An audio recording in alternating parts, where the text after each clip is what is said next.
Media में।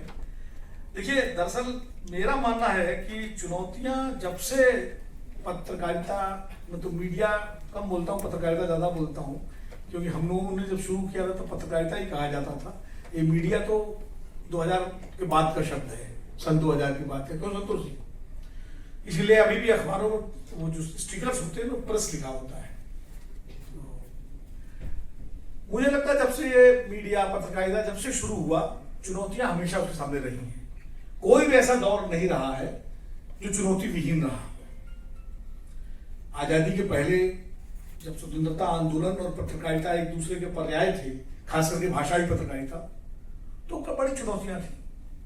वो बड़े गणेश विद्यार्थी, पराड़कर जी और बहुत सारे लोग, यहाँ तक गांधी जी भी पत्रकार ही थे जब वो लिखते थे एक तरह से। उस जमाने के पत्रकार अखबार में लिखते थे, छापते थे, बांटते थे, और तय नहीं होता था कि सही सलामत घर पहुंचेंगे या हवालात पहुंचेंगे।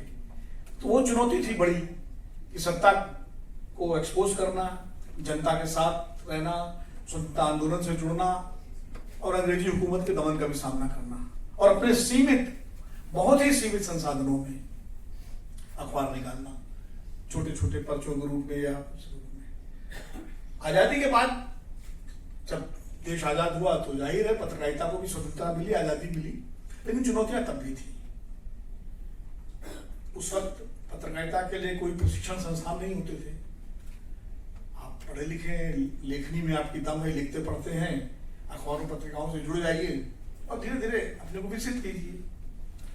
और तमाम उस वक्त राष्ट्र निर्माण का एक दौर था, देश आगे बढ़ रहा था, आजादी के आंदोलन के मूल्य थे, तो उन मूल्यों के साथ साथ आगे बढ़ना और समाज के साथ खुद को जोड़ना और समाज का एक आईना बनना, ये पत्रकारिता की बड़ी चुनौती थी। और उस वक्त भी पत्रकारिता की कई धाराएं थी।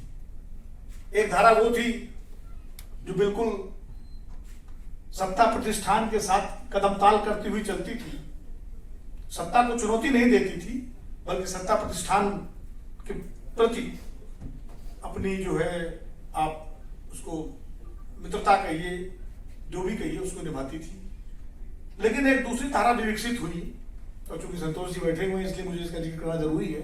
जब देश में आंदोलनों की आड़ थी,